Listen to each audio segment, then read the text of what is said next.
حضرت علامہ مولانا قاری محمد یونس صاحب مدثر جو اللہ کے محبوبوں کے بارے میں، اللہ کے مقربین کے بارے میں ذکر کر رہے تھے۔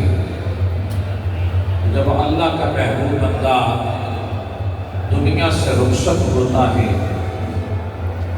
تو عرش والے بھی اس کی موت پر اور فرش والے تو غمگین ہوتے ہیں نا، جب وہ منتقل ہوتا ہے، وصل ہوتا ہے، وصال ہوتا ہے، جو کہ اولیاء کرام کے بارے میں وفات کا لفظ استعمال نہیں کرتے، نہ انبیاء کرام کے بارے میں نہ اولیاء کرام کے بارے میں۔ ان کے بارے میں جو لفظ استعمال کرتے ہیں انتقال یا وصال۔ انتقال کا معنی ہے منتقل ہونا، ایک جگہ سے دوسری جگہ میں منتقل ہونا، ٹرانسفر ہونا۔ جس طرح کسی کی پوسٹنگ ایک جگہ سے دوسری جگہ پر پوسٹنگ ہو جاتی ہے، اسے کہتے ہیں انتقال۔ اب اسے کبھی کسی نے نہیں کہا کہ یار فلاں بندے کا انتقال ہو گیا، یعنی وہ منتقل تو ہوا، یعنی پشاور سے لاہور آ گیا یا لاہور سے پشاور چلا گیا، تو کہتے ہیں ٹرانسفر ہو گئی۔ کیا ہو گئی؟ منتقل ہو گیا۔ تو اسی طرح نبیوں کے بارے میں، ولیوں کے بارے میں جو الفاظ استعمال ہوتے ہیں وہ وصال کے ہوتے ہیں۔ وصال وصل سے ہے۔ فرمایا جب اللہ کا ولی دنیا سے رخصت ہوتا ہے تو اس کے لیے وہ وصل کی رات ہوتی ہے۔ اس میں آنا حضرت امام اہل سنت مجدد دین و ملت حضرت امام الشاہ احمد رضا خان محدث بریلوی رحمۃ اللہ علیہ فرماتے ہیں، عرش پہ دھومیں مچی، عرش پہ دھومیں مچی کہ مومن صالح ملا۔ عرش والے ہمارے غلام محی الدین صاحب، عرش والے اس کی آمد پر جھومتے ہیں کہ اللہ کا شکر ہے کہ آج مومن صالح آ رہا ہے، اللہ کا ولی آ رہا ہے، اللہ کا محبوب بندہ آ رہا ہے۔ اور آپ فرماتے فرش سے ماتم اٹھا، فرش سے ماتم اٹھا، طیب و طاہر گیا،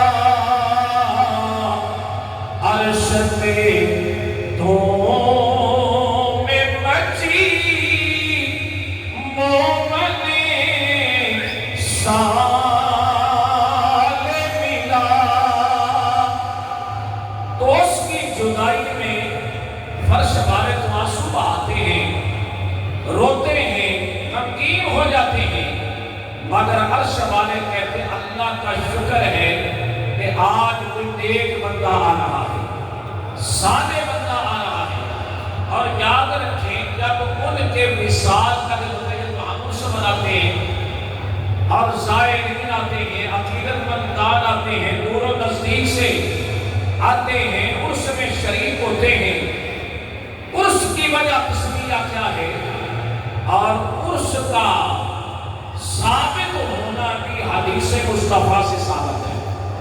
جیسا کہ اللہ تعالیٰ فرماتا ہے من عمل صالحا من ذکر او انثی وہو مؤمن فلنحیینہ حیاۃ طیبہ۔ اللہ تعالیٰ فرماتا ہے کہ تم میں سے جو بھی اچھی، یہ تو عجیب سا لگتا ہے، تو فرمایا تم میں سے جو بھی اچھے عمل اختیار کرے، چاہے وہ مردوں میں سے ہو چاہے عورتوں میں سے ہو، شرط یہ لگا دی کہ صاحب ایمان ہو، صاحب۔ اور اللہ کے ولیوں کے بارے میں جو حضرت فرما رہے تھے وہ ہوتے ہی صاحب ایمان ہیں۔ کیا ہوتے ہیں؟ الذین آمنوا وکانوا یتقون۔ فرمایا وہ صاحب ایمان ہوتے ہیں، صاحب تقویٰ ہوتے ہیں، شب زندہ دار ہوتے ہیں، وہ رات اگر وقت آ جائے تو پھر دن کے غازی بھی ہوتے ہیں، دن کے کچھ بولو غازی بھی بن جاتے ہیں، وہ نمازی بھی ہوتے ہیں، غازی بھی ہوتے ہیں میدان جہاد کے۔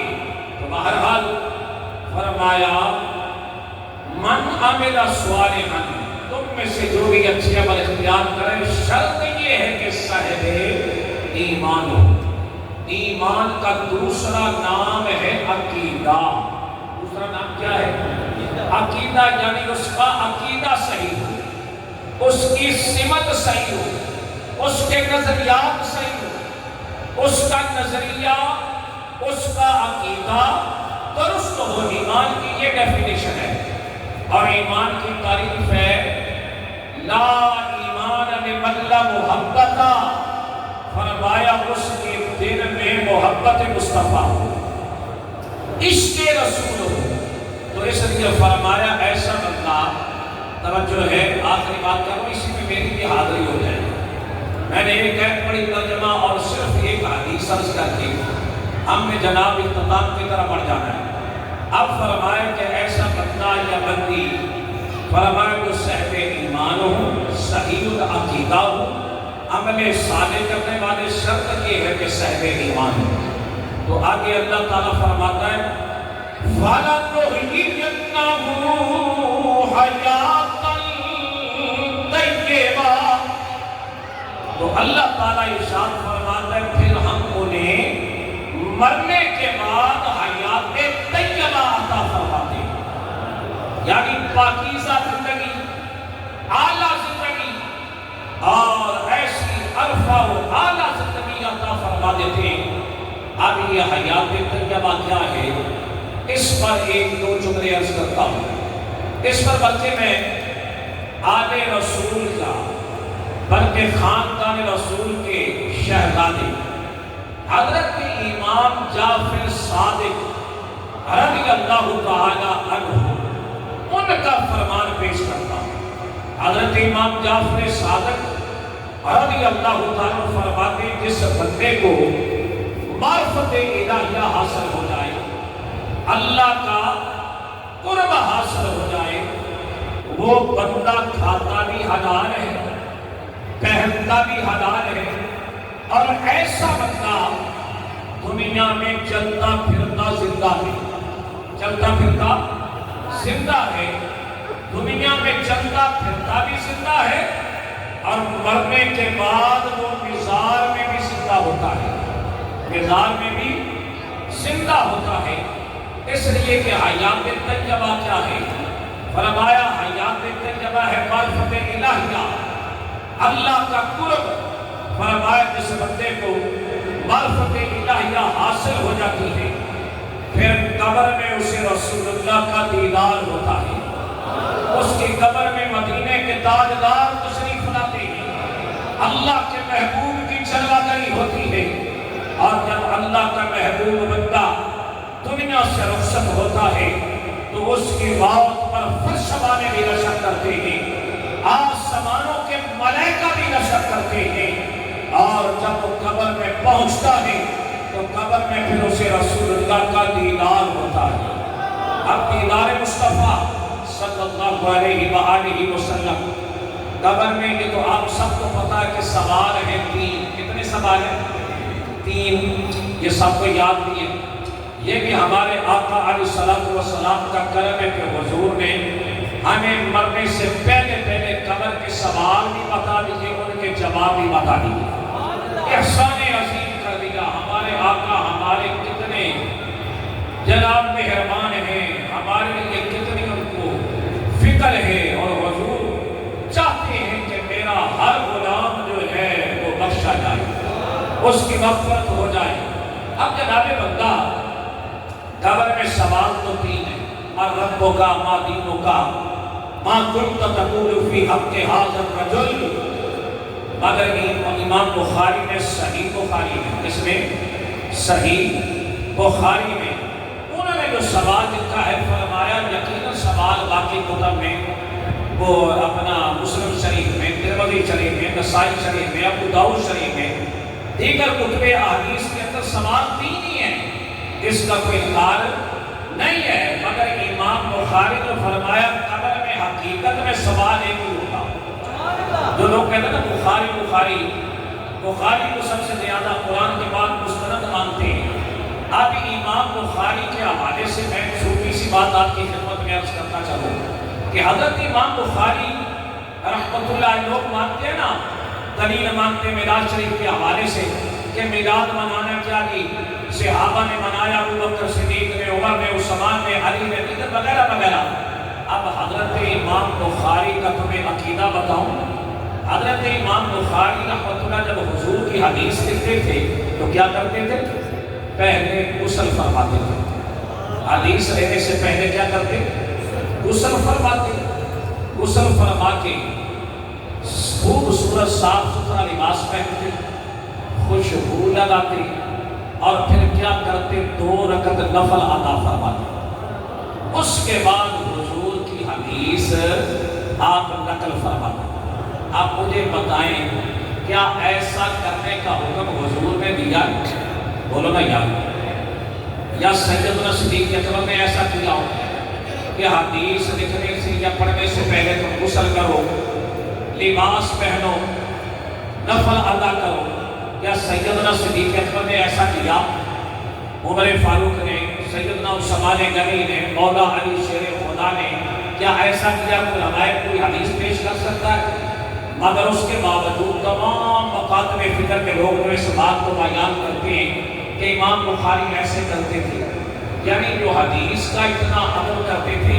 تو میں نے کہا جب امام بخاری کے پاس کوئی ثبوت نہیں، پروف نہیں، دلیل نہیں، صحابہ کا عمل موجود نہیں، تو پتہ چلا عظمت مصطفیٰ کے لیے، میلاد مصطفیٰ کے لیے، حضور کے ذکر کے لیے، تعظیم رسول کے لیے، عدم مصطفیٰ کے لیے کسی دلیل کی ضرورت مجھے بولو یار، کسی دلیل کی ضرورت نہیں ہے۔ جو دلیل مانگے سمجھو یہ صدیق ہے، اس کے دل کے اندر حضور کی محبت نہیں، عدم میں عشق نہیں۔ تو امام بخاری نے اپنی صحیح میں لکھا کہ قبر میں سوال حقیقت میں ایک ہی ہوگا۔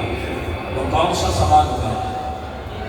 ما کنت تقول فی حق ھذا الرجل۔ اب پردہ اٹھے گا، حجاب اٹھایا جائے گا، والضحیٰ کے مکھڑے والے، واللیل کی زلفوں والے، ماں ذات کے کاجل والے، میرے اور تیرے غمخوار آقا تشریف لے آئیں گے، اور حضور پرور صلی اللہ علیہ وسلم تشریف لے آئیں گے۔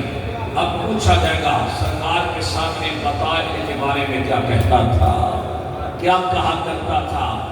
اب یہ سوال جب حضور سیدی شاہ محمد غوث سے پوچھا گیا ہوگا، یا حضور غوث اعظم سیدنا عبد القادر جیلانی محبوب سبحانی سے پوچھا گیا ہوگا، یا حضور سیدی فیض عالم سے پوچھا گیا ہوگا، یا مولانا جامی سے پوچھا گیا ہوگا، یا مولانا روم سے پوچھا گیا ہوگا، یا شاہ عبدالعزیز محدث دہلوی سے پوچھا گیا ہوگا، یا بریلی کے تاجدار امام احمد رضا سے پوچھا گیا ہوگا، تو آپ کا کیا جواب ہوگا؟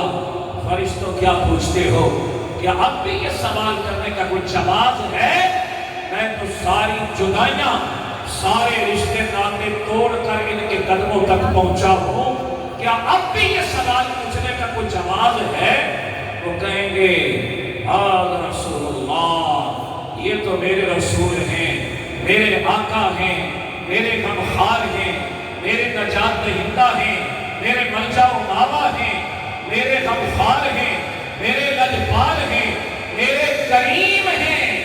اب اتنا کہنا ہوگا، حکم ہوگا ایسے کرو، غلام مصطفیٰ آیا ہے، اس کے لیے جنتی بستر لگا دو، اس کا کفن اتار دو، اس کو جنتی لباس پہنا دو، اور اس کی قبر کو کارپٹ کر دو، مزین کر دو، اس قبر کو 40 فٹ تک کھول دیا جائے۔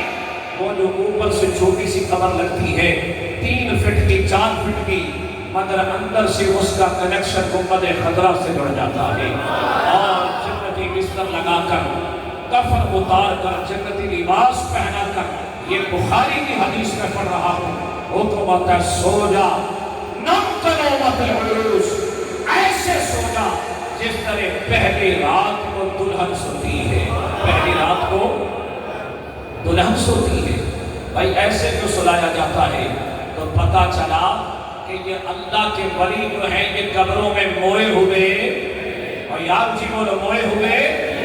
آج جن کا نظریہ اور عقیدہ یہ ہے کہ قبریں خالی ہیں، قبریں کچھ نہیں، میں نے کہا وہ کسی اور کی قبر ہوگی، وہ کسی کھانا ٹب کی قبر ہوگی، مگر اللہ والد کی قبریں جو ہے نا یہ جنت کے باغات ہیں، ان کے کنیکشن گنبد خضرا سے جڑے ہوئے ہیں، یہ مقدس وادیاں ہیں، یہ مقدس جگہ ہیں، اور یہ جنتی مقام ہیں۔ اس لیے کہ جب حضور کی زیارت کے بعد حکم ہوتا ہے ایسے سو جا جیسے پہلی رات کو دلہن سوتی ہے۔ بھئی ایسے کیوں سلایا جاتا ہے؟ اب بندہ سویا ہوا ہے، نئے ماحول میں گیا ہے، حکم ہوتا ہے سو جا۔ اب وہ وصل کی رات ہے، ملاقات کی رات ہے، آواز آتی السلام علیکہ السلام علیکہ السلام علیکہ۔ بندہ اٹھ کے دائیں بائیں دیکھتا ہے کون ہے جو مجھے سلام کر رہا ہے، اٹھ کے بیٹھ جاتا ہے، مگر نظر نہیں آتا۔ پھر آواز آتی ہے بندے میں تیرا رب ہوں، میں تیرا جی بولو رب ہوں، یعنی معرفت مصطفیٰ ملی، پھر معرفت خدا بھی حاصل ہو گئی، پھر جنت کا دروازہ کھل جاتا ہے۔ اے بندہ مومن جنت میں جا، جنتی نعمتوں سے استفادہ کر، مستفیض ہو۔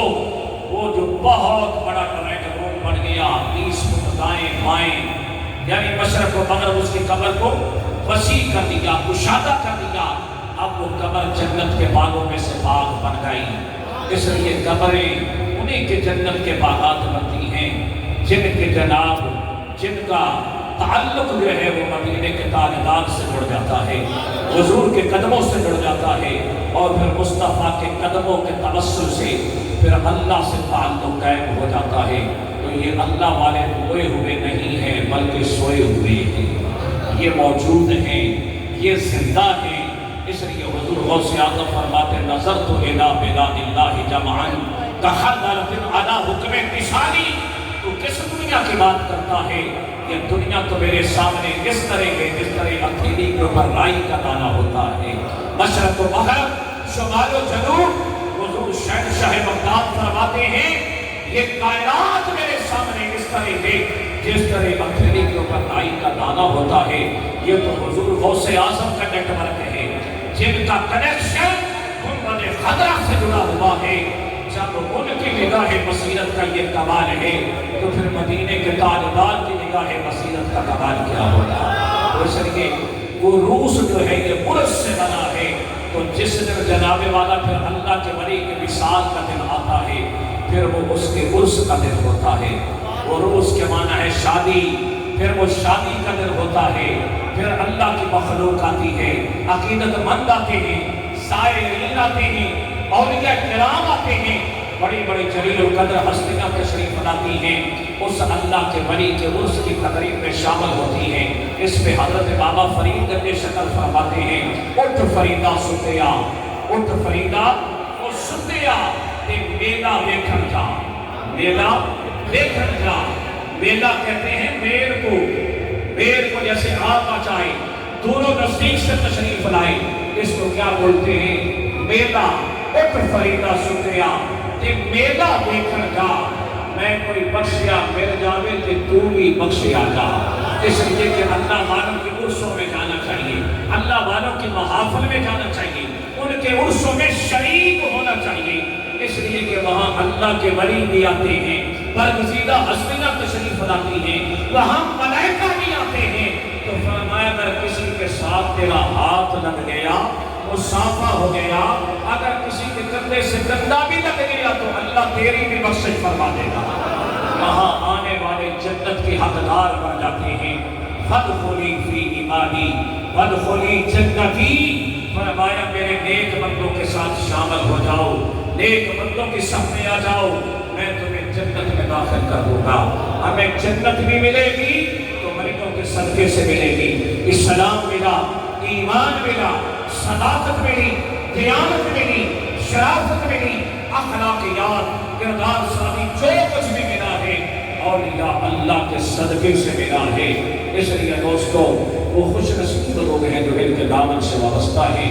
جو ان کے ساتھ جڑے ہوئے ہیں، اور حضور شاہ محمد غوث قادری گیلانی رحمۃ اللہ علیہ کو فیضان ڈائریکٹ بغداد شریف سے آ رہا ہے، اور ان کے فیضان کا کیا کہنا، یہاں تو صبح و شام انوار کی بارش ہوتی ہے، رحمتوں کا نزول ہوتا ہے، جو دیدہ بھر ہو تو اس کو سب کچھ نظر آ جاتا ہے۔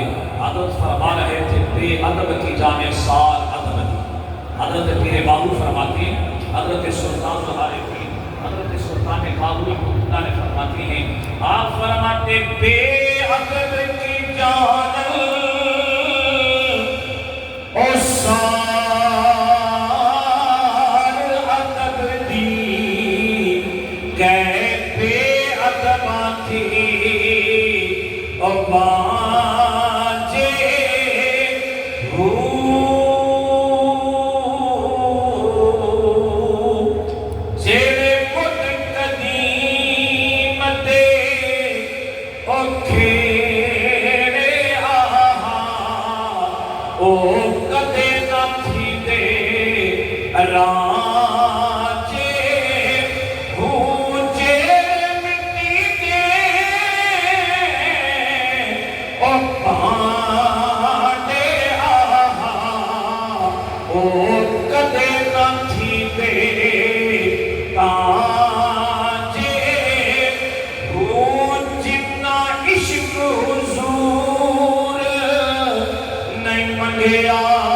میرا کامل باہو کہ تو ہی جہانی راتے ہو، جتنا عشق حضور نے منگیا میرا کامل باہو کہ تو ہی جہانی راتے ہو، سن فریاد پیرا دیا پیرا میری عرض سنی کن دھر کے ہو، بیڑا میرا وچ کھپراں دے جتھے مچھلی نہ بہندے ڈر کے ہو، شاہ جیلانی قطب نبانی میری خبر لے آؤ جھٹ کر کے ہو، میری خبر لے آؤ جھٹ کر کے ہو، اور فرمایا یہ جو اللہ والے ہیں یہ کون خراج تحسین پیش کر حضرت سلطان کا عارف ہے، حضرت سلطان بابو، بلکہ میرے امام نے تو قوالی کر دیا، واہ کیا جود و کرم، ہاں کیا مرتبہ ہے غوث ہے والا تیرا، اونچے اونچوں کے سروں سے قدم آنا تیرا، اونچے اونچوں کے سروں سے قدم آنا تیرا، سر بھلا کیسا ہے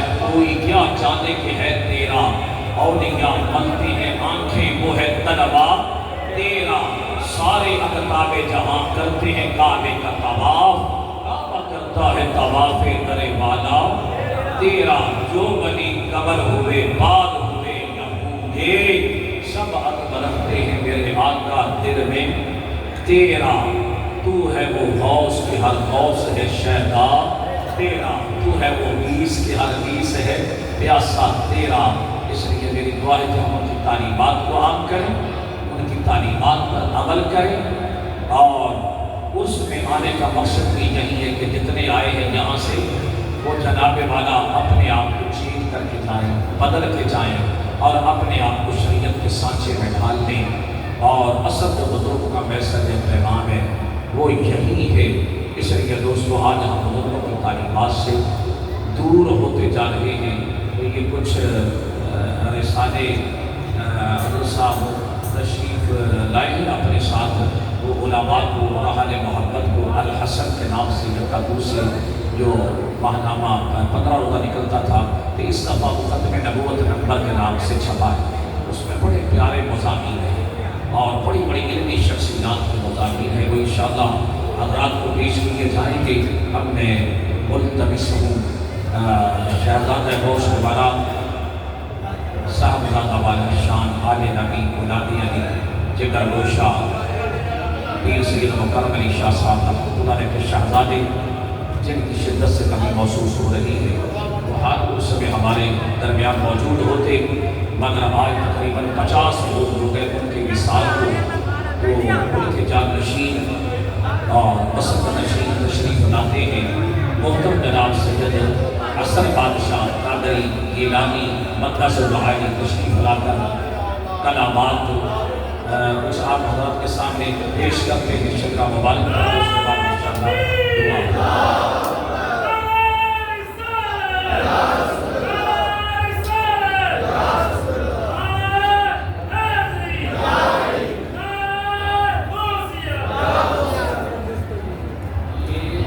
ابھی بیٹھ جائیے، تشریف رکھیے، اس کے بعد دعا کے یعنی ابھی ہم دعا ہوگی اس کے دوران انشاءاللہ منکر شریف جو ہے اس کو بانٹا جائے گا۔ اب اندر آنے کی کوئی گنجائش نہیں، باہر بیٹھے اور جو اندر تشریف فرما ہے وہ اندر رہیے انشاءاللہ۔ لنگر بات فکر نہیں کرنا، لنگر کر دیا الحمدللہ، آپ کو باوقات طریقے سے ملا، آج بھی ملے گا نہیں ہوگا، نمکین بھی ملے گا، میٹھا بھی ملے گا، الحمدللہ لنگر موجود ہے انشاءاللہ۔ یہ آپ کو ملے گا، اس کو نہیں ملے گا انشاءاللہ ہم دیں گے لنگر، اس کو آپ فکر نہ کریں، گھبرائیں گے۔ باہر والے نہیں بیٹھ جائیں، ادب کے ساتھ بیٹھیں، سخت بندی کر کے